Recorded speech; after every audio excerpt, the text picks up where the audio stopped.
Hello, everyone. It's Heads and Dovetails with myself, Jill Harvey Bush, who's about to have a cough, and Jamie Hubbard. So we've had a good old natter, haven't we, Jamie, before we started this morning? Good morning. We've had a good catch up, haven't we? And you coughed just at the right time. Are you going to edit that out? You can't edit it out now No, I because we've can't said edit it out something. because I mentioned it. That's Leave it actually, in. isn't it funny when I think about things, I think, do you know what? I won't edit that out, so I'll just mention it Nah. and, blend it in. I don't do too much. It's very, very light editing. Um, in terms of our podcast, I don't do a lot of I editing. So, think people want real, don't they, now? I think oh, people want to hear real. But saying that, I've just heard Zoe Ball on Radio 2 talking to somebody who's got a brilliant um, a brilliant podcast guy on. Apparently, he's brilliant. And he says it's all down to the editing. He said I make the editing sharp and quick and whatever. And I'm thinking, yeah, that's why you get all the views. But if people are working away at their desks, like Alex, like whoever else, some of our listeners, and they're doing things, they it's like overhearing a conversation. They don't want to mhm. hear. I don't think they want to hear a super edited. There's no point.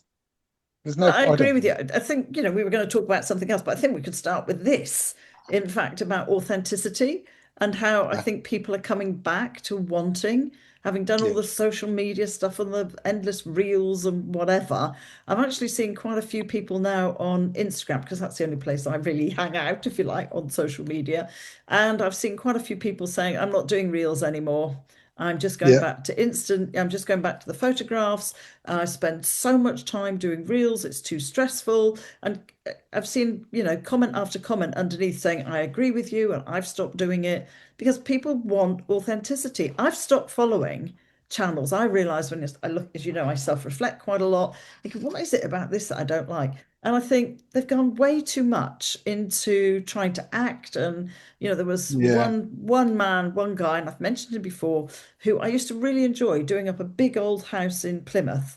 He's got a girlfriend, and they put out a reel the other day about pretending to be Downton Abbey and serving tea. And I was just like, what's that got to do with you doing up that? It's gone off in a different direction.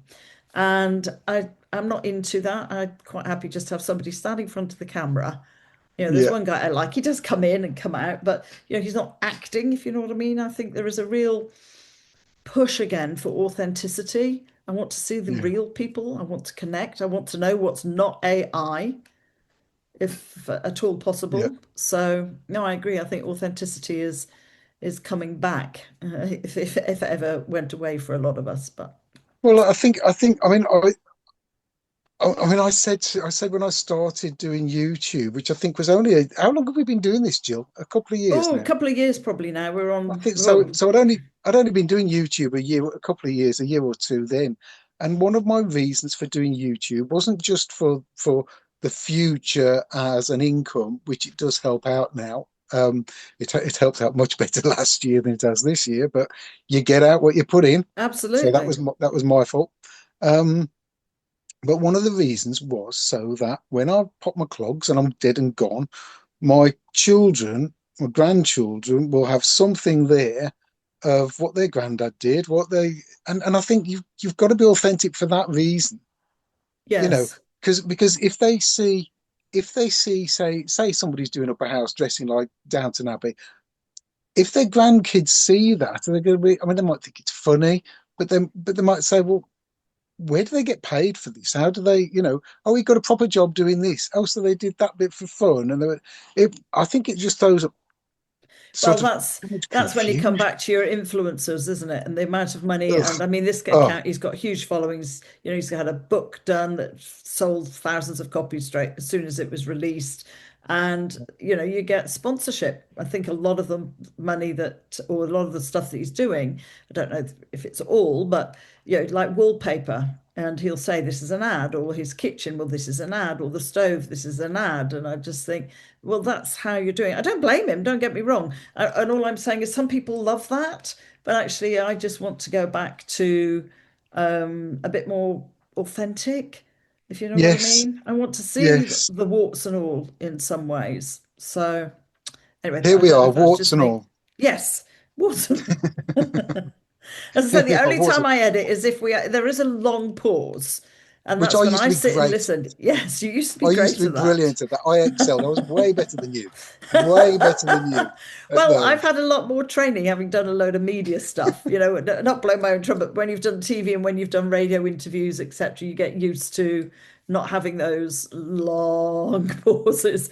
And the Yeah. only reason I would edit is I would sit and listen with my headphones on, thinking, if I was listening to this as a listener, Yes. and there's a long pause and my brain goes, oh, where have they gone, what's happened, Yeah. then I know that bit needs to be shortened. And also Uh, one of the reasons I started podcasts was to bring back some of my engineering skills, yeah. because years ago I trained as a sound engineer. So in the old days of big old sound desks and tapes and having to splice the tape and put a tiny little Oh, bit on, wonderful. and then, oh God, you better hang on to that tiny, tiny bit of tape, because if you've done it wrong, you might need to put that bit of tape back on the block and stick it all back together and slice somewhere else. So Wow. that's when I started training. So in those days before computers, and then of course computers have come along, and hey, we can all do it from home. So I thought, oh, actually, I'd like to upskill again, just a little Yeah. bit. I mean, I've lost a lot of it, and I'm not bothered about learning about it now. But the podcast is just great. So Good. authentic. We're authentic, Jamie. Try to be. I've got to tell you quickly.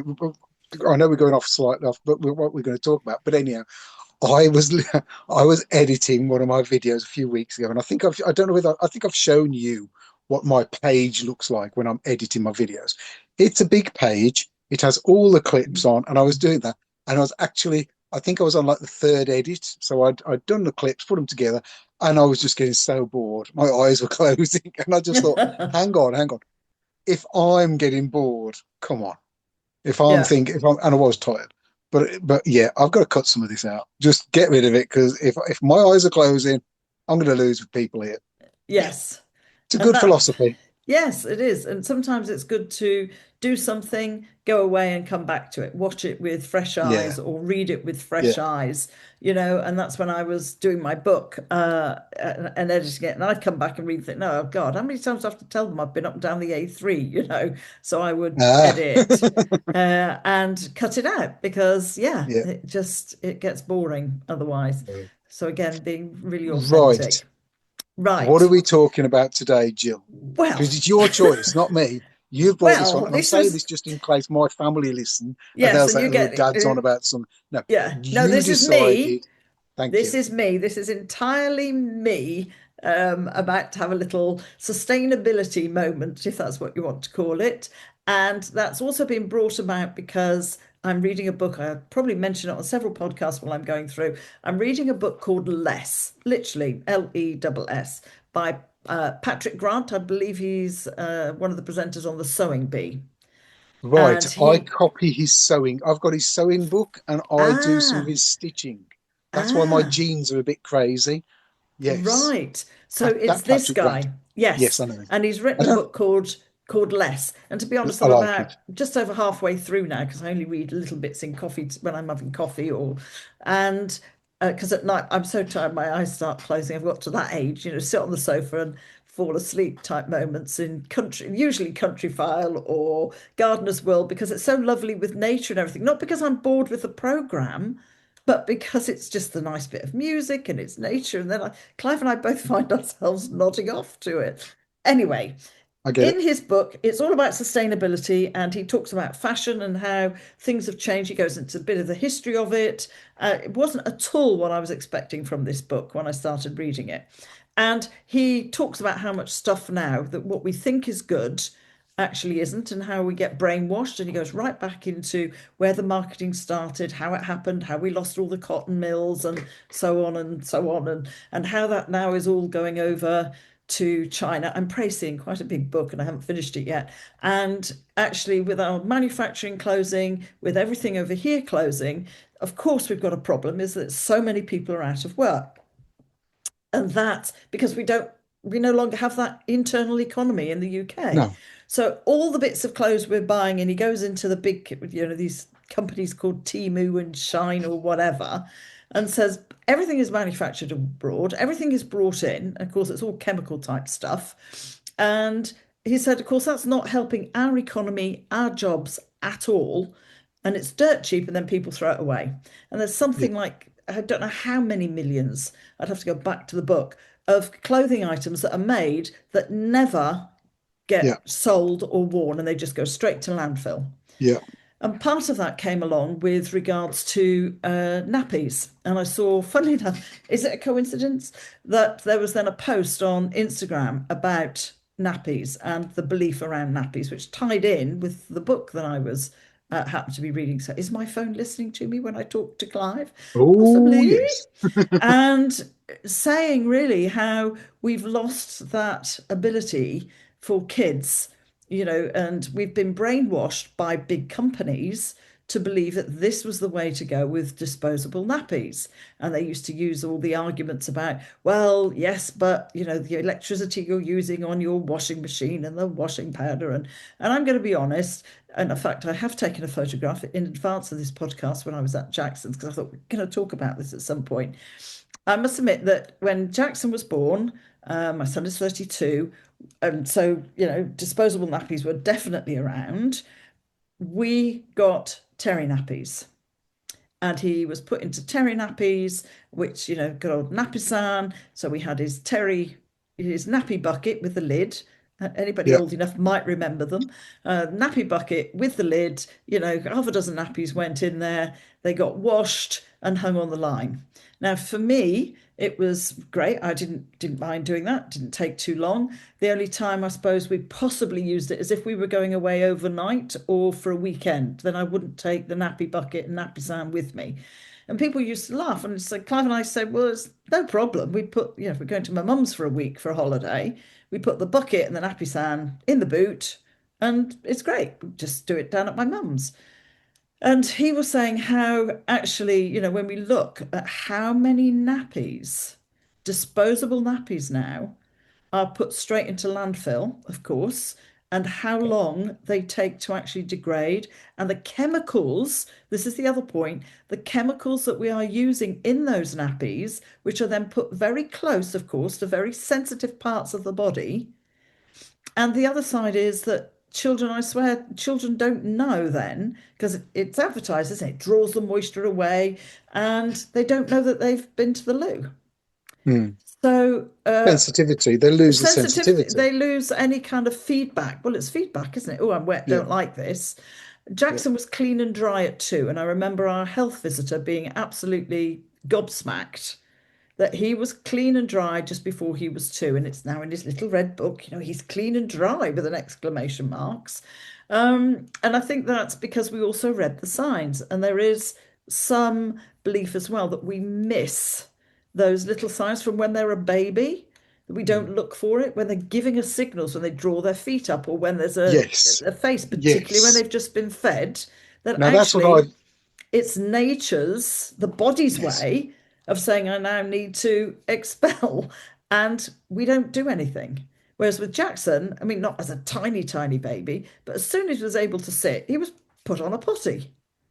We'd Yes. give him a piece of Lego, or he'd have a little book, and yes, he learnt at a very early age that this is what I do. And we would also be able to read his signals that said, "Uh-oh." Well, you can tell, you can see when a kid's standing there, and you think, "Uh-oh," and it Yes. happens.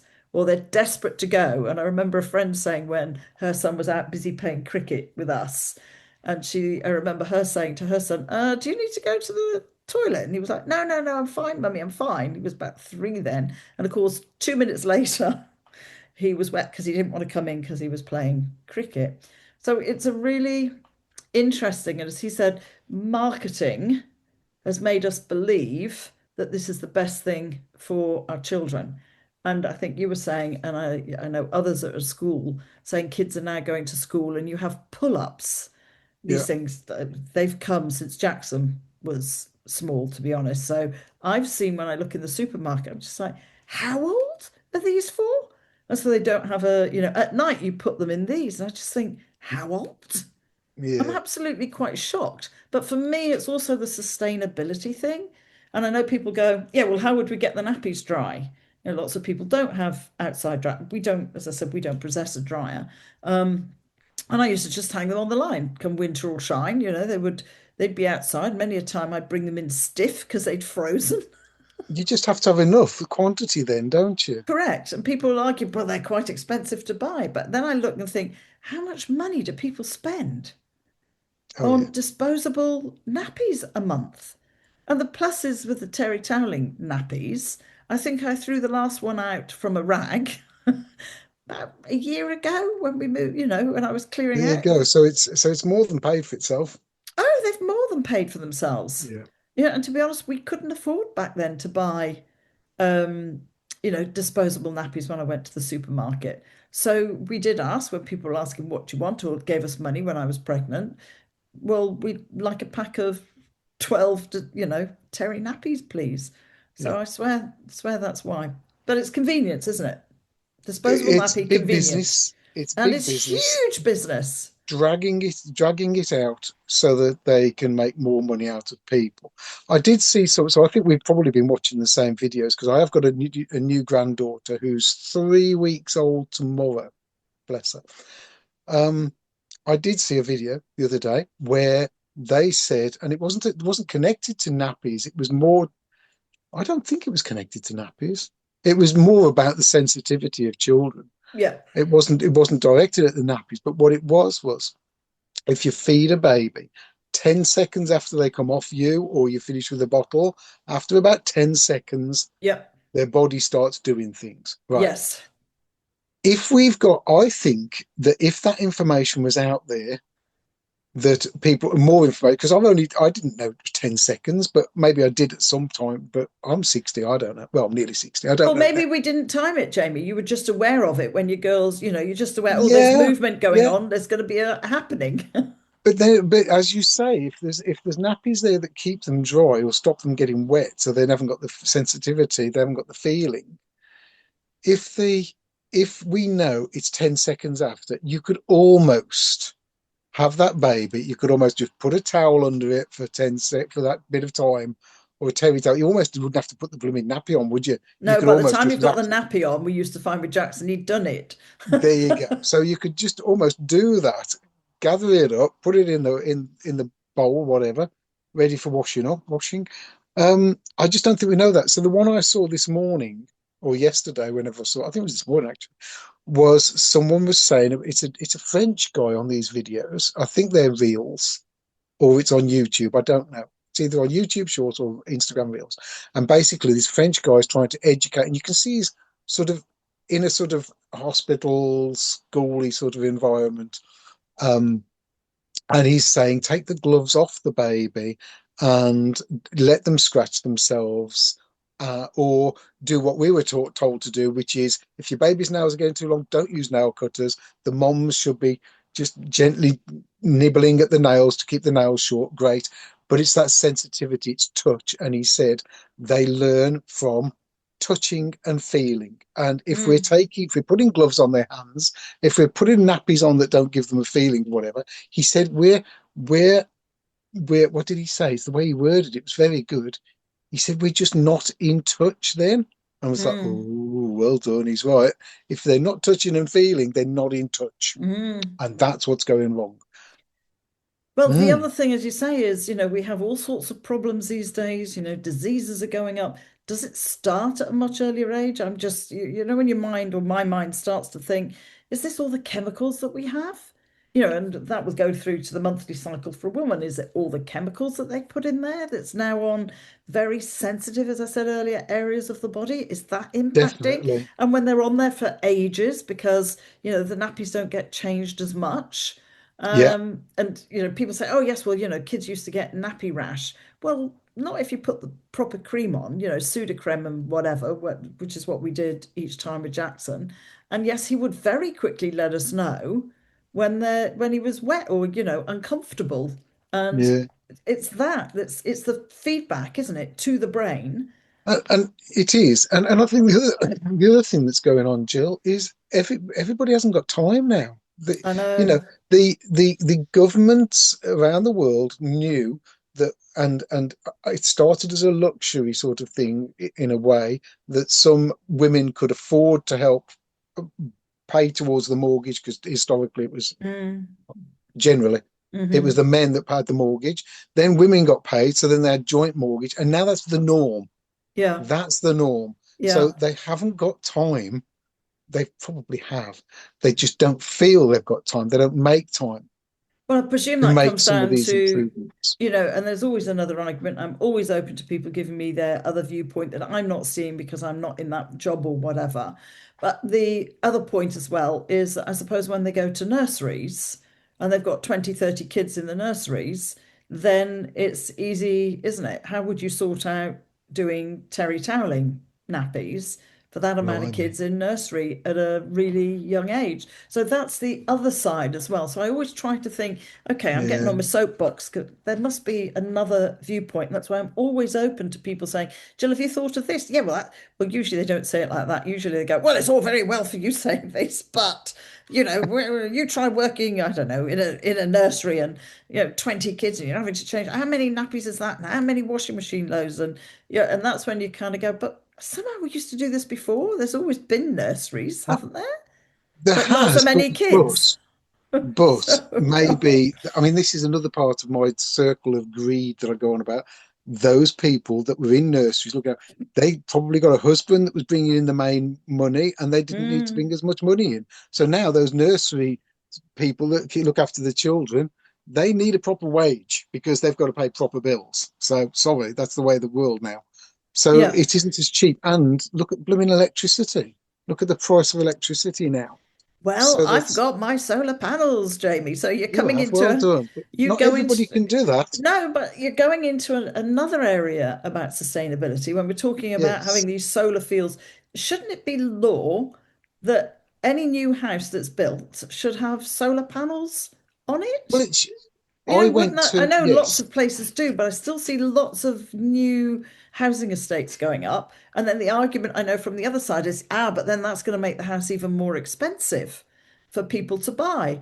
I just think we're going round in circles. But we'd rather have these great big solar fields and, can't they put them on car parks like yeah, they do in the yeah, Middle East? You'll see solar panels because most of the cars are shaded in the Middle East, and you yeah, see solar panels all the way down over the car parks. over the car parks. Yeah, there've Yeah, got to be enough buildings where you could put solar panels on that run that. I think I said to you, our utility bill over the summer, they keep trying to get me down and get me down. We've exported, because we've had a really good summer, we've exported more electricity than we've actually used ourselves, that we've imported. So I've been which is getting a good. credit rather than a debit.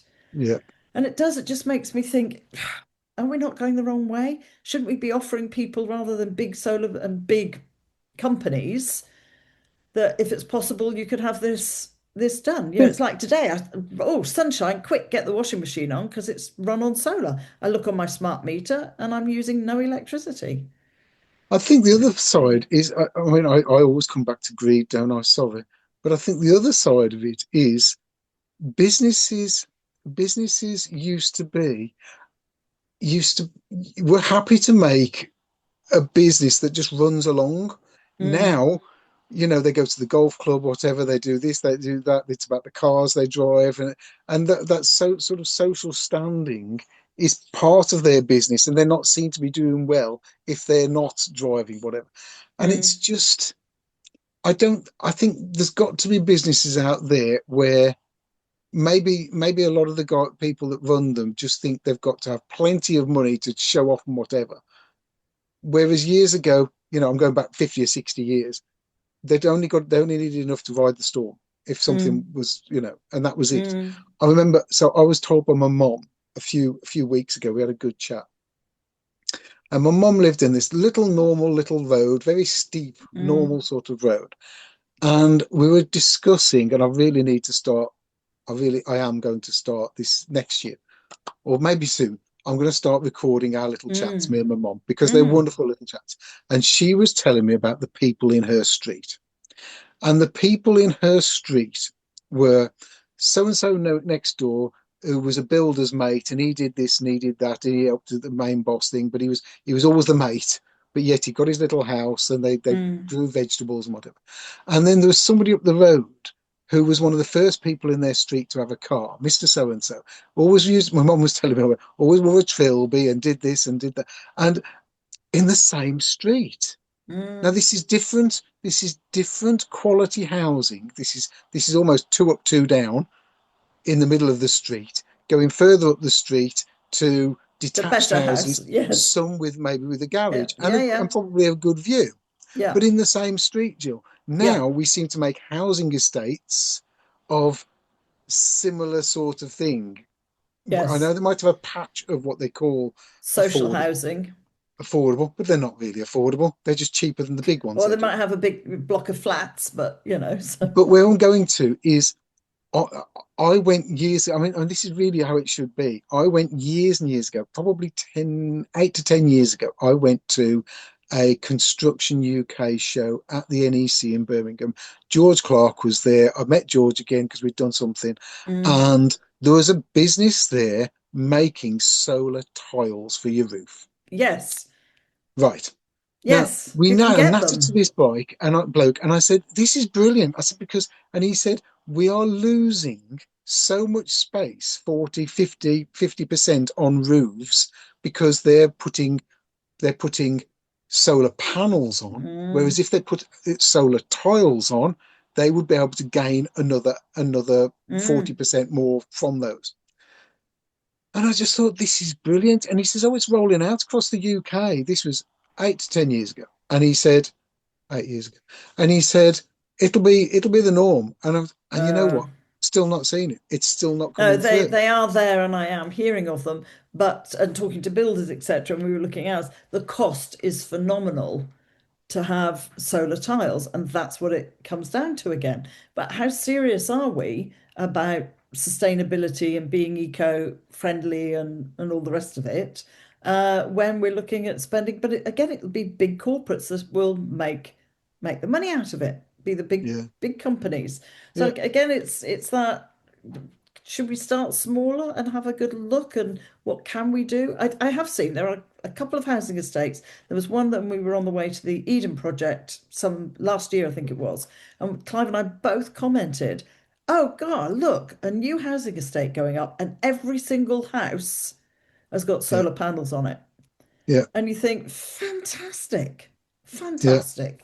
But we can talk about it. And there's always the other side of the coin, isn't there? There'll always be somebody giving the other side of the coin. And it's looking at that side as well, but it's big business in the same way as when people, this is going off on another tack, mentioned in the book and thought about it as well, that we complain about the multimillionaires, the Jeff Bezos, the Elon Musk, but we, the consumers, are making them the millionaires. So we're the ones, and they drive down costs. I think I talked to you about, the pajamas and everything last week, and did I was I talking to somebody else? Sometimes I can't remember what we did on the podcast.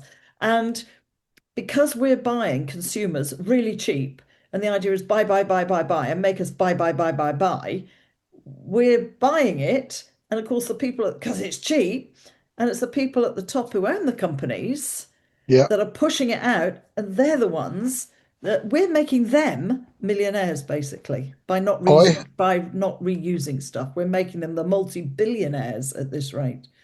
I Anyway, heard that Jeff Bezos, if for every transaction we do, you could more or less say that the postage charge that's the sort of percentage really. The mm, postage charge goes straight to him. yeah, So if you're talking about £4.50 postage, I know you might be on Amazon Prime where you've paid, but yeah, you're still paying yeah, a monthly exactly, subscription. You're exactly. paying so you're paying a percentage of that straight to him. But if you're not on Prime, that's why I mean my last three items of clothing were from eBay. Yeah, One was a pair of jeans, which I'm just looking at down there, and two t-shirts, which were pre-owned. And there were t-shirts that one of them was a really nice one that would have been a £30 t-shirt. yeah. And I was lucky to get it for £6. I was like, brilliant. I'd rather have it part worn because I am sort of old. I am a blue collar worker. Oh, I saw a thing about ironing. I've got to share it with you. I saw a thing about ironing, but I couldn't copy and paste it. Oh, but it's really good for us. it's good for Oh mentally yes, now. mentally. You see, I knew. I think you sent it, or I sent it to you, or you sent it to me. I think I sent it to you, saying this is why I iron because it's really good mentally. It's Yes, like meditative, and I think I sent it yes. to you saying, there you go. There's a good reason for me ironing. That's why I really enjoy ironing. How have we ended up at the end of this episode talking about ironing again? We're going back a bit to the ironing Yeah. one. People who Alex knows what we're on about. He gets it. If Alex you don't gets know it. what we're on about, go and listen to the last couple of episodes and we talk about ironing. Jamie, that's it. That's another half an hour done. I'm sorry, Brilliant. I'm now going to get off my soapbox about nappies and Brilliant. sustainability. But I think it's interesting, and the positive is there are things like Vinted, aren't there, and pre-owned and pre-loved. Yeah, we've got to There's look at that. lots of those now. Yes, We've got to look at what have we got? What can we do with it? What can we change yes. to keep that piece going? I've just quickly, I'll show you, I'll share it with you later. I had a lovely t-shirt. It's got a lovely big patch on the front. It's got a little one of those little sewn in labels on the side, sewn in label inside the back telling you Mm, what the maker and the size. And then on the front here, it's got a lovely little yellow plasticky, rubbery, plasticky um, label. And I liked it. I liked it so much that this t-shirt got wholly. And then I thought, you know what? What is it I like about this t-shirt? Well, actually, it's the labels and bits. So I've taken them off that t-shirt. That t-shirt's now rags in the workshop. And I've sewn these things onto one of my blue jackets it's and with an element of yellow on this big blue background. Nobody will looks have one great. like it. Nobody will No, have one like it. it'll One be off, unique. Absolutely. I mean, and just like that's this. just very quickly again goes back on. We can do this, continue this next time. I'll try and remember as to why in the past we used to take zips out of clothes, buttons off Yeah. of clothes, which is where button boxes came from. We had a zip box.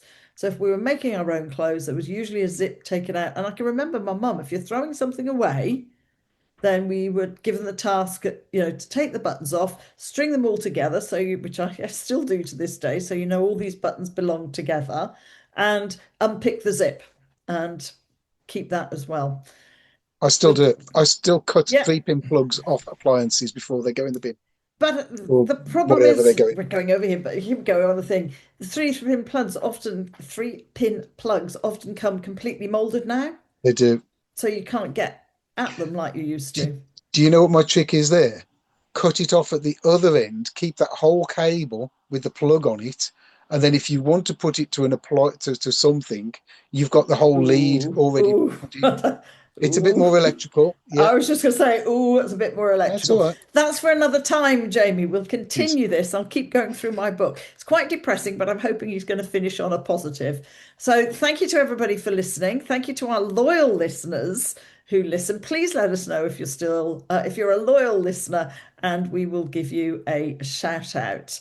Jamie, you have a good couple of weeks, and all the normal stuff applies, of course. Subscribe, like, share, tell people about this tiny little podcast that's, really, really authentic. Two people chattering along, a friendship podcast, I think I've said in the past. So, Jamie, you take care. Everybody listening, you have a good couple of weeks, and we'll be back in a couple of weeks' time. And we'll be in October, Jamie.